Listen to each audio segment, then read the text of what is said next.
Saudações a todos. Hoje aqui em Florianópolis, muito vento, então talvez tenha algum ruído, algum barulho aí no vídeo. Mas vamos seguir. Hoje vamos falar sobre a ciência do geopolímero e o seu impacto que não foi anunciado. Digo isso porque se trata de uma das mais importantes descobertas dos últimos 100 anos, se não a maior descoberta. Ela é uma ciência que é aplicada a mais de uma área de conhecimento. Ela é aplicada na química, na engenharia, na arqueologia e na história. As áreas da química e da engenharia trabalham naturalmente com geopolímero e não tem problema com isso. A questão é quando nós passamos para as áreas de conhecimento de história e arqueologia, que ignoram essa descoberta e as possíveis conclusões que possam ser tiradas dessa ciência. Isso é mais uma prova da matrix da história, onde os senhores que criam as narrativas não estão preocupados em nos transmitir a verdade, a transmitir conhecimento ou a verdade. Essa ciência ela foi teorizada no final da década de 80 e no começo da década de 90 ela foi teorizada no final da década de 70 e 79 e no começo da década de 80. Quantos anos atrás, hein? É, a ciência a teoria foi comprovada, na prática foi replicada a, a teoria. E quem é que fez isso? Foi o químico francês Joseph Davidovich.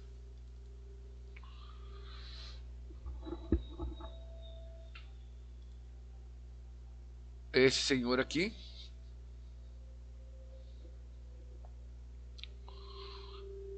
ele é formado desde 1958. É bom, importante conversar um pouquinho sobre ele, porque para ver o naipe do doutor aí. Ele é formado desde 58 pela Escola Nacional Superiora da Química em Rennes, na França. Depois ele fez um doutorado de Química Orgânica Polimérica na Universidade de Mainz, na Alemanha, em 1960. Atualmente ele é detentor de mais de 50 patentes e já escreveu 10 livros. Apenas um publicado no Brasil, o primeiro em 1979. Ele criou o Geopolymer Institute, o Instituto do Geopolímero. Tem um site tem um site pelo YouTube, foi onde eu conheci e passei a pesquisar.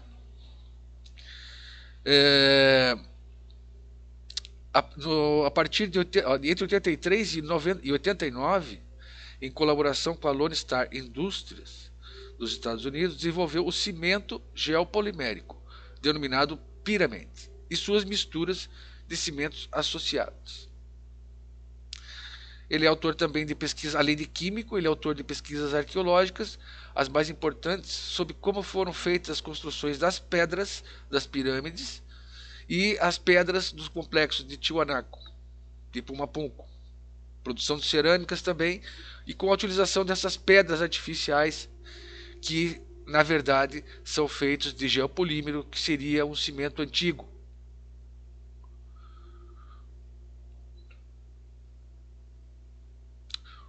Os produtos geopoliméricos, eles variam de materiais avançados a cimentos simples, mas altamente sofisticados. São produzidos com o auxílio de reações químicas inorgânicas, nas quais materiais de alumina e sílica são integrados para formar zeólitos, minerais com estrutura porosa, ou minerais secundários formadores de rochas. Não há maneira de distinguir um zeólito sintético de um zeólito natural. São quimicamente comparáveis aos cimentos naturais que aglutinam pedras, como arenito, pudingues, e calcário com carcaças fósseis.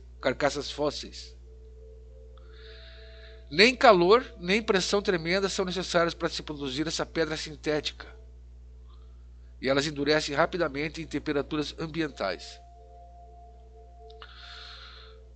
Então, esse senhor, ele é altamente premiado em relação à química, em relação à área de engenharia, por essas patentes, em relação a essa pedra sintética, esse cimento sintético chamado geopolímero.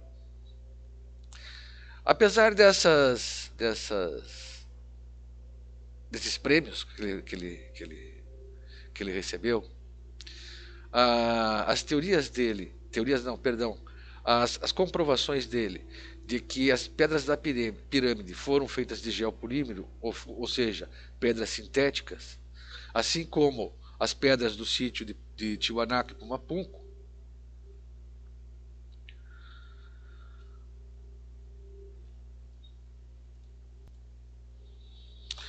apesar de ninguém ter contestado a ciência dele, a ciência, a arqueologia e a história simplesmente ignoram. A história continua com a mesma narrativa dos escravos cortando e carregando pedras sob chicote, ou as teorias de corte de pedras com instrumentos laser antigo. E isso existe desde 79. E é divulgado. Esse homem descobriu como é que foi feitas as pedras da pirâmide. E ainda mais, quem fala dele, quem fala sobre a teoria dele, ainda chama a teoria dele, para fins de ridicularizar, de teoria da pedra líquida. Eu perguntaria a essa pessoa que chama de teoria de pedra líquida se ele chamaria o cimento de líquido. Acho que não, né?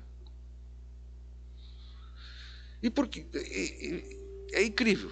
Até hoje nós não temos informações, as pessoas não sabem, ficam caindo em narrativas absurdas. Palavras do Dr. Joseph Davidovich. A tecnologia avançada nenhum papel desempenha na produção de geopolímeros. Qualquer indivíduo da idade da pedra poderia produzir geopolímeros se aplicasse habilmente os conhecimentos obtidos com observação inteligente, repetida e experimentação com substâncias encontradas no meio ambiente. Pura alquimia. Como é que eles faziam essas pedras sintéticas? Quais são os materiais? Lama com alumina, cinzas vulcânicas, resíduos de queima de carvão mineral, cal, sal natrão, minerais fosfatados como fezes de aves, ossos, dentes, conchas marinhas, calcita pura, às vezes com rastros de dolomita, e em uma das técnicas um vegetal desconhecido. Eu falo uma das técnicas porque a técnica do geopolímero feito no Egito é diferente do geopolímero feito na Bolívia. O do Egito utiliza um meio químico alcalino, enquanto que na América Latina se utilizam dos dois meios, tanto o meio alcalino quanto o ácido. E me parece que, se eu não me engano, é o meio ácido que utiliza um vegetal desconhecido. Assim, poderiam eles, né, aglomerar e desaglomerar esses itens a fim de fazer a pedra ou desfazer a pedra. E como é que o Dr. Joseph Davidovich percebeu isso?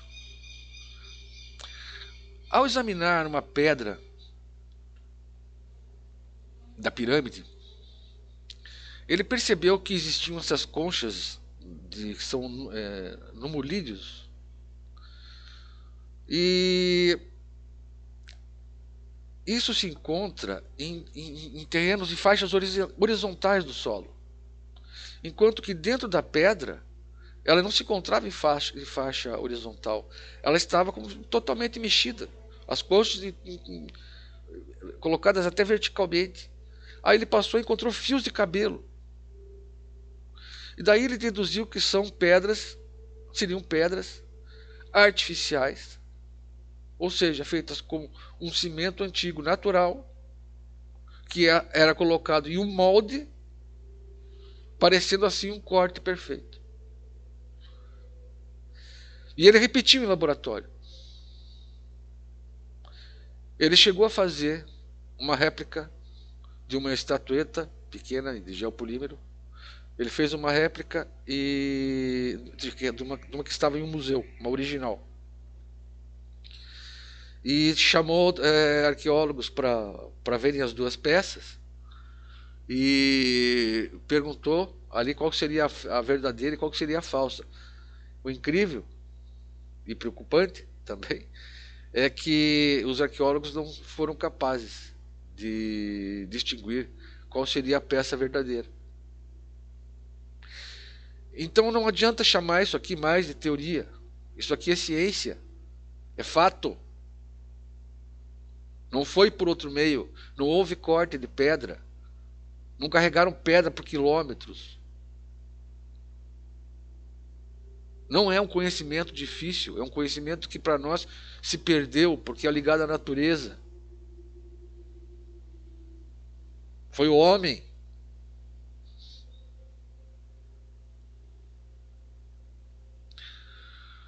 Bem, esse livro, As Pirâmides, Solução do Enigma, eu li, é muito interessante. E tem o canal do YouTube do Geopolímero Institute, que eu vou deixar na descrição do vídeo os links, tanto desse instituto, quanto da análise do Dr. Joseph Davidovich sobre as pedras da pirâmide e sobre as pedras de Tiwanaku-Punku. Também vou deixar uma entrevista dele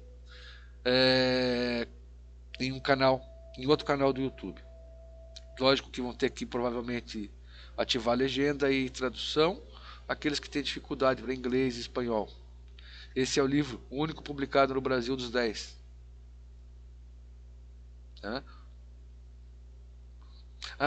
Bom, depois eu falo no final uma coisa sobre por que não divulgam.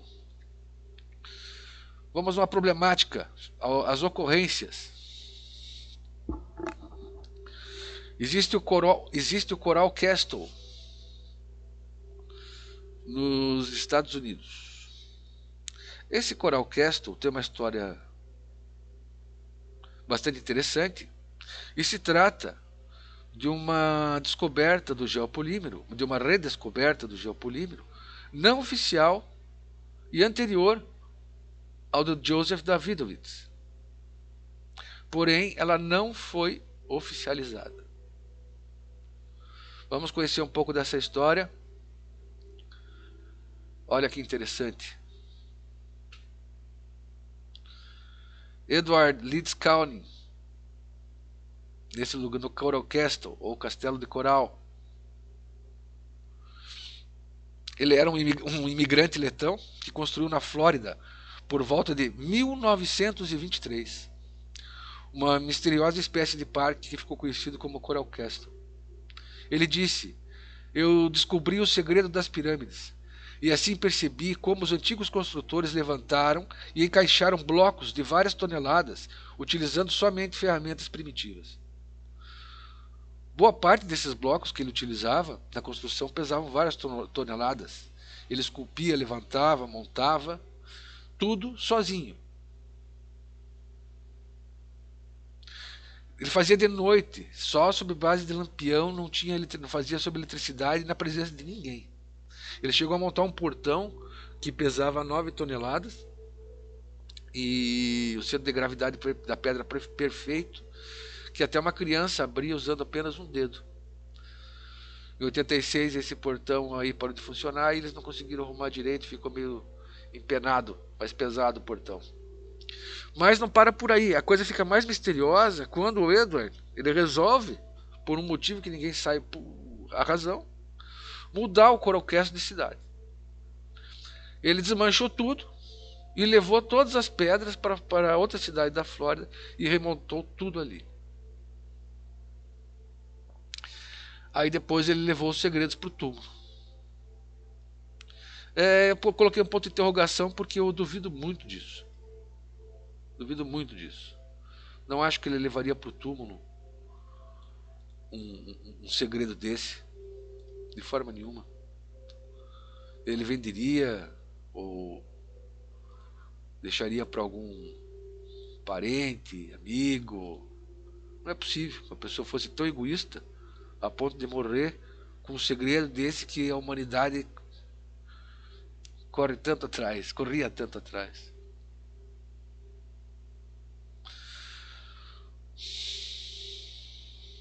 Atualmente, o geopolímero, ele é usado aonde?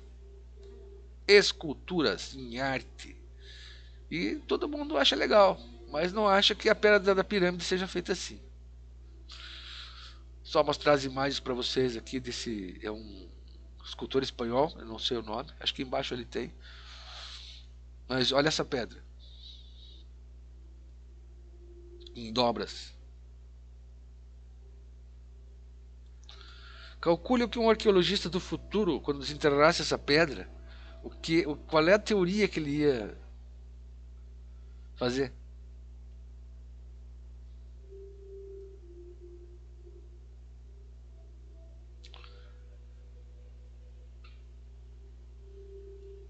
Vamos ver qual é o nome dele, né, para não ser injusto.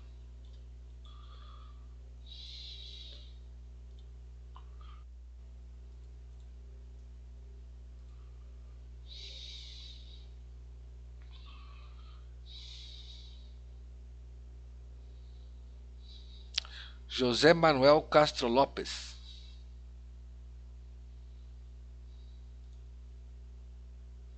É o nome do escultor aqui dessas pedras. Interessante, né? Então, é ciência, gente. Não é teoria. Por que continuam repetindo que é teoria da pedra líquida?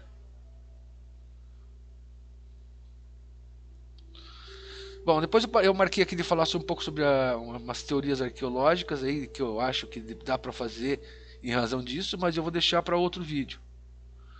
Senão vou ficar muito comprido aqui. E vamos só fazer umas perguntinhas para vocês, como a gente faz no final, e mostrar mais algumas coisas. Então, por que a ciência do geopolímero ela não é divulgada? O que eu cheguei a pensar sobre isso é porque, na verdade, a indústria do turismo ela é muito forte no Egito, na Bolívia. E acho que eles acreditam que, se descobrirem que isso foi feito pelo homem, vai perder o interesse, vão perder dinheiro. Então a questão de interesse sempre é o lucro, né? Então acredito que seja por isso que não é divulgado pela história e pela arqueologia essa ciência do geopolímero.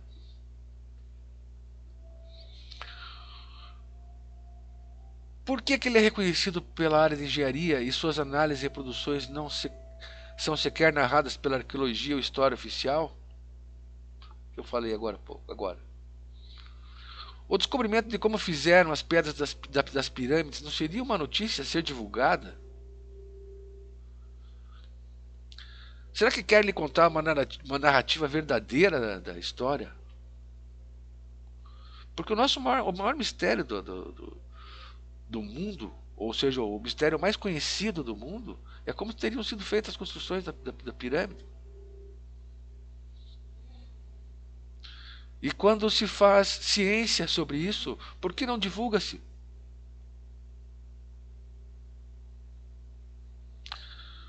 Edward Leeds Cowney, será que ele levou o segredo do geopolímero para o túmulo?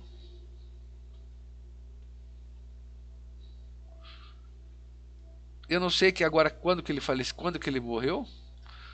Não me lembro agora a data, mas ele inventou isso em 1923. Vamos colocar que seja que ele faleceu na década de 40. Será que se alguém ficou com esse segredo, não pode estar reproduzindo artefato falso? Porque esse seria um grande problema, porque os arqueólogos não conseguem diferenciar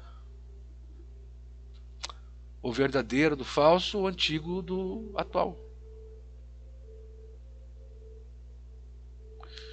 E se desde o começo de 1900, dos anos de 1900, a narrativa, os senhores do mundo, os senhores da narrativa possuem esse conhecimento, eu não duvido que alguns artefatos encontrados sejam para fins de uma futura narrativa.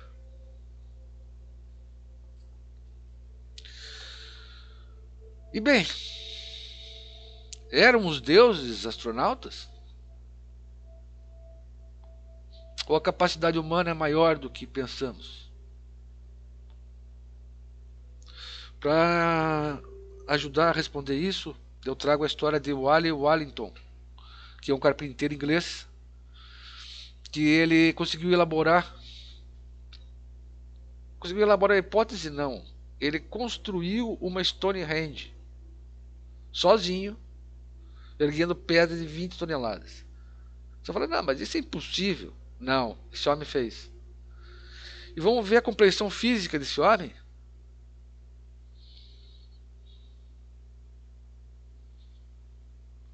Aqui ele, perto da. Ele só usou peso e alavanca. E a compreensão física dele, ele não parece uma pessoa muito forte, muito atlética.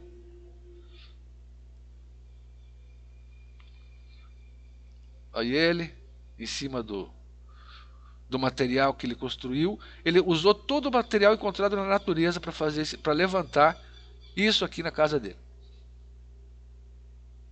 Pedras de 20 toneladas.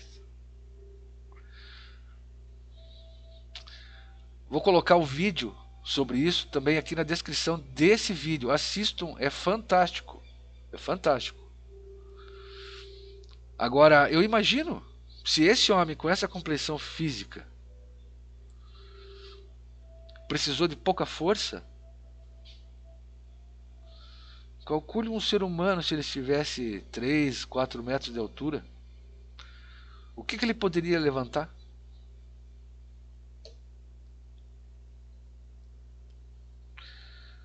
Então, meus senhores, com isso eu termino este vídeo aqui.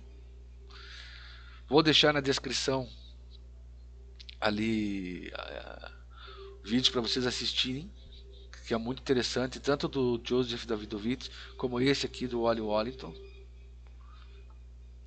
Isso tem que ser bastante divulgado, porque é verdade, é a capacidade humana que com a narrativa nos confunde e acabamos por não perceber mais. Achamos que é um outro ser maravilhoso, algo impossível que aconteceu e apareceu a coisa ali. Então fiquem bem, fraterno abraço. Na próxima eu vou falar sobre o geopolímero, o sambaquis e o caminho de Piabiru. Até mais.